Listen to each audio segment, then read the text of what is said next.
Swastiastu. Pemirsa, selamat berjumpa dalam acara perbincangan kita, dan kita sekarang berada di sebuah tempat yang mungkin sangat indah. Sebetulnya backgroundnya sangat alami dengan tumbuhan yang luar biasa. Kenapa kita berada di sini? Karena kita akan berbicara soal pertanian organik. Jadi selama ini memang banyak sekali orang menggemakan tentang pertanian organik.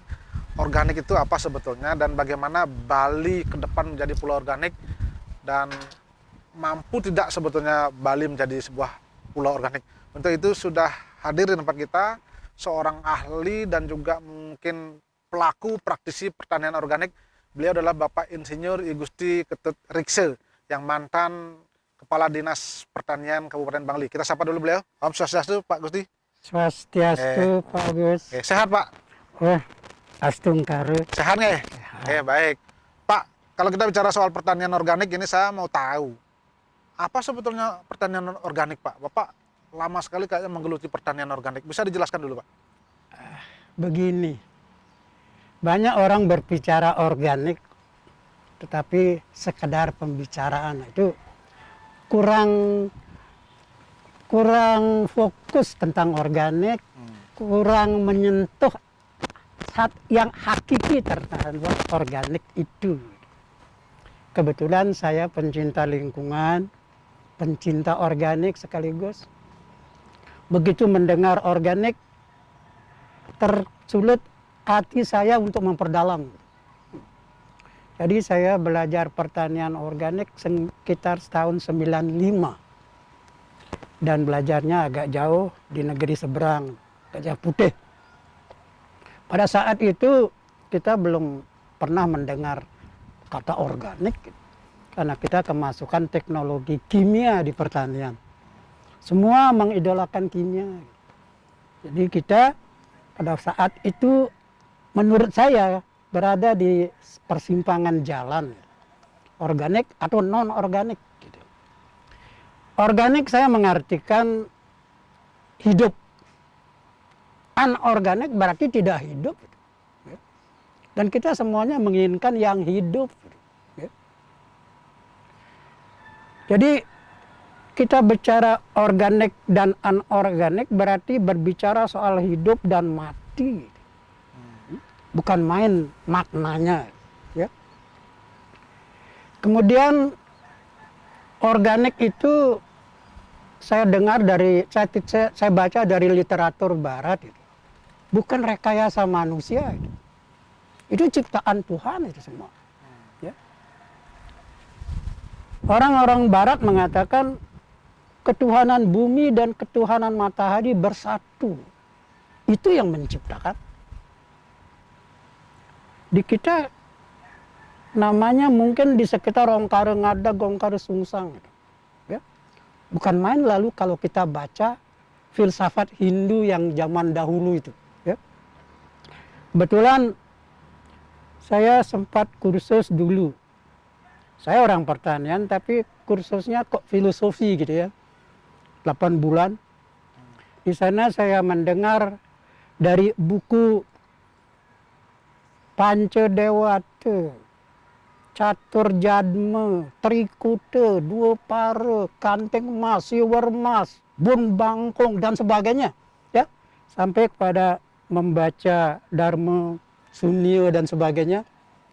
Kok ternyata sesuai dengan apa niat saya yang kita cintai ini. Jadi orang-orang sekarang berbicara organik itu tidak kimia. Organik itu kalau saat kimia masuk ke dalam tubuh rusak, yang bagus jangan, dan sebagainya. Ya karena dari literatur barat itu bukan ciptaan manusia. Jadi ciptaan alam. Jadi kalau kita pelajari susunan tubuh manusia, ada yang disebut setula sarira, ada suksema sarira, ada antekarana sarira. Jadi suksema sarira itu badan fisik, suksema sarira itu orang barat mengatakan badan spiritual. Jadi yang menyusun badan fisik ini nutrisi, enzim, vitamin, karbohidrat, protein, lemak, dan sebagainya. Itu tidak lengkap kalau menurut literatur barat. Kalau kehidupan yang sempurna, badan spiritual harus juga ada di sana. Harus direncanakan juga. Bagaimana hidup manusia bisa lebih sempurna. Jadi, kalau hasil pertanian organik tidak menyentuh itu. Oleh karena itu dipastikan nanti semakin lama zat kimia ini digunakan, manusia akan semakin pendek umurnya, semakin peka terhadap penyakit, semakin jauh dari Tuhan. Ya. Karena itu pencerahan itu. Berarti kuncinya sebetulnya kalau kita bicara soal pertanian organik itu non kimia berarti. Non kimia. Karena kimia itu adalah produksi dari manusia. Manusia. Nah, berarti kalau kita bicara ke pertanian, berarti kan hampir semua kan pertanian itu adalah ciptaan Tuhan. Organik jadinya, Pak. Iya. Tetapi jangan lagi dicampuri gitu. Nanti dosis alamnya berkurang karena kimia. Ya. Coba Bapak masih ingat barangkali, kalau orang-orang tua itu padinya musim yang lalu sekarang dipakai bibit masih hidup. Ya. Waktu saya membuat tesis di kuliah, saya menanam jagung, yang satu di alam tanpa kimia, yang satu dengan kimia. Panen bersama-sama. Yang dari kimia itu saya kasih garis merah di jagung itu, kemudian dirontokkan. Yang tanpa kimia saya kasih garis hitam, saya campur, taruh di botol yang permukaannya luas di depan meja kerja. Kemudian jagung itu dimakan bubuk. Kemudian saya tuangkan, saya pilih yang dimakan bubuk itu ternyata yang garis merah. Artinya yang ada zat kimianya. Oh. Yang hitam kok belum dimakan bubuk waktu itu. Berarti memang lebih kuat dan mampu bertahan yang tanpa organik kimia. gitu ya. Baik, kita hentikan dulu sejenak Pak Gusti. Dan pemirsa, kami akan kembali nanti setelah pariwara berikut ini.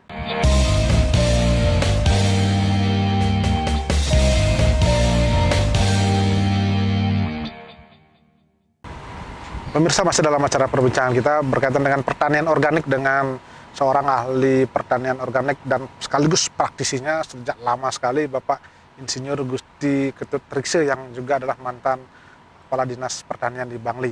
Tadi sudah dijelaskan apa sesungguhnya yang dimaksud dengan pertanian organik, namun kita akan kaitkan dengan kondisi kekinian. Pak Gusti, kalau dikaitkan dengan kondisi kekinian sekarang, kita bicara soal organik, banyak sekali orang bicara organik. Ini kalau organik ini berarti orang pikirannya tanpa pupuk kimia, tanpa pestisida. Tapi dalam hal produksi kan orang lebih cenderung ingin produksinya lebih banyak. Sementara kalau organik kan produksi dan hasilnya tidak terlalu banyak. Apa pendapat Pak Gusti? Saya tidak setuju dengan pendapat itu. Ya. Saya separuh hidup barangkali sudah di pertanian. Kemudian selama lebih dari 20 tahun saya menjadi instruktur IPSA. Ya. Orang-orang Malaysia yang belajar ke IPSA itu lebih dari 600. Menteri Agraria, Menteri Pertanian. Ya. Justru orang-orang Malaysia sangat care dengan teknologi. Saya belum pernah mengajar, jangankan menteri. Kepala dinas pun belum dibangkelin. Ya, Sedangkan orang asing kok belajar ke kita. Dia lebih dekat ke Indonesia daripada ke Bangkok. Dianggap bahasanya sama gitu. Nah, begini. Pertanyaan tadi saya minta diulangi lagi. Ya, artinya produksi dengan menggunakan non-organik jauh lebih besar. Begini. Itu tidak benar itu. Kalau kita melaksanakan organik secara benar, utuh, fokus, bertanggung jawab semua. Jangan ubah dengan pikiran, jangan rubah dengan pikiran. Pertanian organik itu dengan 20% saja kita kerja, 80% itu dikerjakan oleh Tuhan kok. Ya. Jadi sisanya itu nanti diselesaikan oleh Tuhan dan produksinya jauh lebih mahal, jauh lebih enak, jauh lebih baik daripada produksi kimia. Itu jelas itu. Karena energi Tuhan ada di organik itu. Ya. Saya tadi katakan ketuhanan matahari, ketuhanan di bumi, itulah dia yang menciptakan produk organik itu lebih handal. Ya. Ya, ya. Jadi ini yang hijauan ini dibabat saja, kumpulkan di pekarangan atau di tegalan, kemudian siram dengan EM, tutup dengan terpal, seminggu saja jadi pupuk. Alangkah mudahnya membuat pupuk organik. Kalau EMU itu bukan semacam kimia juga ya? Tidak. Nah ini yang harus dipahami. EM itu bakteri itu. Bakteri untuk membuat pupuk, membuat pestisida, membuat obat, membuat racun, membuat hormon. Jadi isinya bakteri itu. Di alam ini antara Pak dengan saya bakteri ini. Di tanah, di dalam gunung berapi, di dasar laut sampai ke kutub isinya bakteri. Ya. Seluruh dunia ini isinya bakteri. Kalau kita berperang melawan bakteri, kalah kita. Jadi, oleh karena itu harus hidup berdampingan dengan bakteri. Kalau kita bicara soal produksi tadi kan, itu tujuannya ada teknologi, ada kemajuan iptek. Kan kadangkala dulu kalau pola tradisionalnya adalah mengandalkan cuaca, mengandalkan alam, sehingga dilahirkanlah teknologi-teknologi untuk mempercepat panen, untuk meningkatkan produksi. Berarti tidak ada gunanya dong kalau begitu Pak, kalau hanya mengandalkan organik saja. Justru saya harus bekerja dengan organik, bukan kimia. Energi Tuhan ada di organik itu.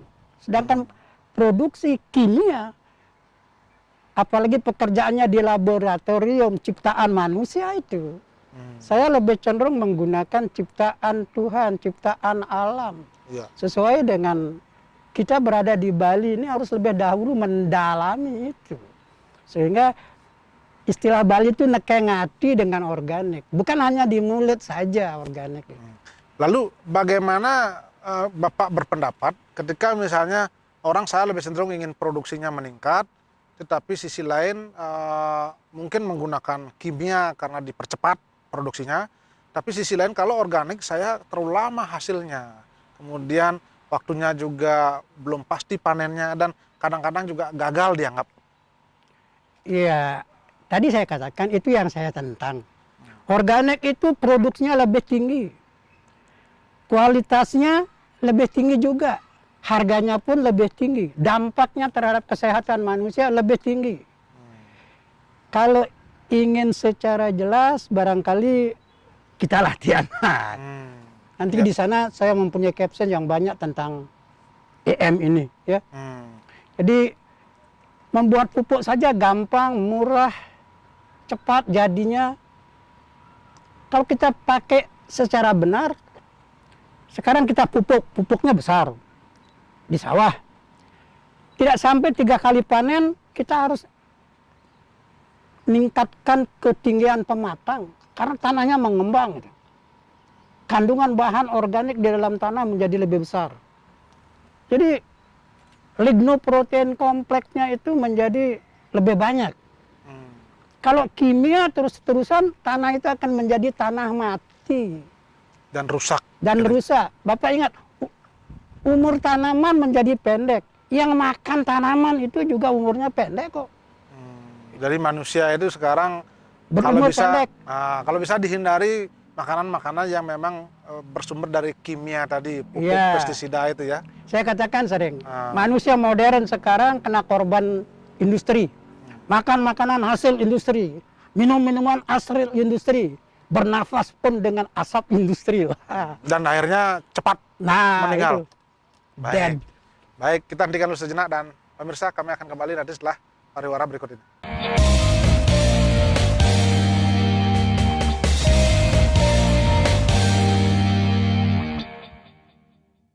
Pemirsa, masih dalam acara perbincangan kita berkaitan dengan pertanian organik dengan seorang ahli EM, ahli pertanian organik, dan praktisinya sudah sangat lama. Tadi dikatakan ternyata memang kita selama ini mengkonsumsi hasil-hasil pertanian dari industrialisasi, khususnya mungkin produk kimia, dan sesungguhnya itu sangat berbahaya untuk kesuburan lahan, alam, dan juga mungkin manusia sendiri. Saya kembali ke Pak Gusti Rikse. Pak, apa yang bisa kita lakukan di generasi sekarang ketika kita mencoba kembali ke organik, ke alam dalam konteks pertanian ini? Kita tahu di kota itu tanahnya sempit. Ya. Kemudian mencari tanah yang subur susah. Kita bisa di dapur saja bikin pupuk bisa. Di dapur, ya. Kita tiap hari masak, kan? Tiap hari cuci beras. Tiap hari ada sisa makanan. Itu semuanya pupuk itu, bahan organik. Kita tuangin saja dengan EM jadi pupuk aja. Pot-pot yang ada di halaman siram dengan itu, pupuk dengan itu.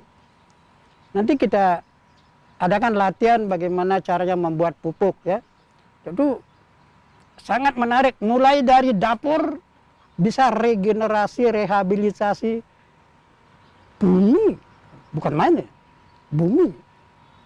Di Jepang sekarang semua sungai dibersihkan dengan EM, ya. Jadi dituangkan EM-nya.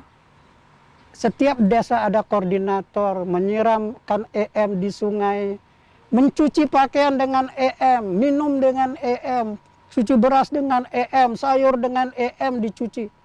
Itu lingkungan sekitar baunya hilang. Ya. Terjadi regenerasi. Kalau produk EM sendiri itu kan produk hasil karya manusia juga kan? Apa sebetulnya EM itu kelebihannya, Pak? EM itu dibuat oleh Profesor Higa, isinya bakteri. Beliau 12 tahun belajar bakteri. Ternyata bakteri itu luar biasa kekuatannya untuk kehidupan dan manusia juga. Sehingga segala sesuatu di alam ini yang berkuasa itu bakteri kok. Jadi beliau memilah ini bakteri yang berguna, ini bakteri yang normal biasa, ini yang parasiter dan sebagainya. Ya. Jadi yang baik-baik itu dikumpulkan oleh Profesor Higa, dijadikan suatu formula, inilah EM. Jadi EM itu bisa mengurai zat-zat yang ada di alam ini untuk menjadi hal yang baik. Bukan saja di alam, di tubuh manusia. Tubuh manusia. Membuat enzim, hormon, semuanya itu adalah hasil kerja bakteri. Nasi menjadi rambut, siapa yang merubah? Bakteri itu. Bakteri itu. Oke. Nah, kalau menjadi bakal tulang, bakal daging, yang kita makan itu siapa yang merubah? Nah, berarti sekarang di zaman sekarang ini kalau kita bicara soal pertanian, sebetulnya di kota pun bisa membuat pertanian organik itu, Pak, ya. Bagus nanti kalau ada waktu simpan ke rumah. Iya. Ya. Saya beternak dengan EM, beternak binatang dengan EM, beternak ikan dengan EM, memelihara tanaman dengan EM. Saya sampai makan pun saya minum EM itu. Ya. Iya. Dan ini itu mudah ya? Mudah dilakukan. Dan informasi nanti kalau ada apa-apa jangan itu tanggung jawab sendiri. Saya yakin dengan kekuatan EM yang mempunyai kekuatan sangat positif terhadap hidup dan kehidupan. Ya. Dunia sekarang ke EM kok. Artinya kembali ke alam. Kembali ke alam, jangan hanya diucapkan. Nah, sekarang apa yang bisa dilakukan oleh masyarakat di perkotaan ketika situasi seperti ini, ekonomi sulit, kemudian zat kimia kita berusaha untuk hindari karena penyakitnya ternyata banyak sekali. Apa yang hal simpel bisa dilakukan masyarakat? Sediakan saja MR di dapur. Kasih EM, kasih molasses namanya. Kemudian semua sisa dapur itu masukkan ke sana, bisa pakai pupuk. Bisa pupuk cair, bisa pupuk padat. Yang cair siramkan, yang padat pakai pupuk. Artinya bisa mengolah boleh dikatakan limbah itu untuk menjadi hal yang positif, bukan menjadi hal negatif jadinya ya? Iya, jadi kita memperbaiki bumi ini mulai dari dapur. Dari dapur nanti limbahnya masuk ke sungai, sungainya tidak berbau. Dia masuk ke laut, lautnya menjadi jernih. Yang tadinya tidak ada ikan-ikan, tumbuh ikan yang banyak. Jadi makanannya ikan itu diperbaiki oleh EM. Jadi pada akhirnya nanti kita semuanya makan produk EM, Ya, ya. hasil olahan EM. Kalau lihat program pemerintah Bali sekarang ini, Bapak sudah melihat apa itu bagaimana kita mencoba menggemakan pertanian organik itu? Ya itu kan baru ucapan, saya belum melihat fakta. Ya. Mudah-mudahan birokrasi mendengar dan mempelajari. Kita sebenarnya sangat kaya dengan tulisan-tulisan kuno yang saya sebutkan tadi itu. Pustaka kelima, Pustaka Catur Jadma, Trikuta, Siwar Mas, Kanting Mas, kemudian sampai Darmo Sunia, Buana Kuse. Itu saya kaitkan dengan organik. Itulah yang menyebabkan saya mengapa cinta organik. Ya, gitu ya. ya. Nah, ketika ada pilihan begini, Pak, kita oke bicara organik, bicara kesehatan, kemudian bicara kelangsungan lingkungan, tapi sisi lain orang perlu keberlangsungan ekonomi, produksinya cepat, kemudian lebih banyak produksi dengan kimia dan pestisida. Bagaimana kita membandingkan Ya, itu? sekarang saya tidak bisa memaksakan pendapat. Yang penting bagaimana keputusan pemerintah tentang Ya. organik dan anorganik ini. Saya tinggal melihat saja ya. Kita semuanya ingin hidup sehat. Ya. Ya. Kita ingin makanan yang sehat, memberikan hidup yang sehat ini. Kalau sudah makanannya sakit, diawali dengan tanah yang sakit. Tanah sakit menimbulkan tanaman sakit. Tanaman sakit dimakan, kita akan sakit. Ya, umur tanaman berkurang. Kalau dulu kita menanam bawang, hasil produksi tahun yang lalu. Bisa. Digantung, masih mentos dia setahun. Sekarang 3 bulan saja penyet dia. Itu karena akibat dari Akibat kimia. dari kurangnya bahan organik. Baik, terima kasih Pak Gusti Ketut Reksi, luar biasa ini, mudah-mudahan bisa memberikan informasi dan sekaligus pencerahan ya tentang pentingnya organik dan bagaimana perbandingannya dengan kimia dan pestisida. Sangat penting organik itu, jangan hanya diucapkan tetapi dilaksanakan, dijiwai, dimaknai. Gitu. Baik, terima kasih Pak Gusti Reksi, luar biasa atas perbincangannya, dan pemirsa demikian tadi perbincangan kami dan seluruh kerabat kerja yang bertugas mengucapkan terima kasih atas perhatian dan kebersamaan Anda, dan kami akhiri dengan Param Santi. Om Santi, Santi, Santi, Om.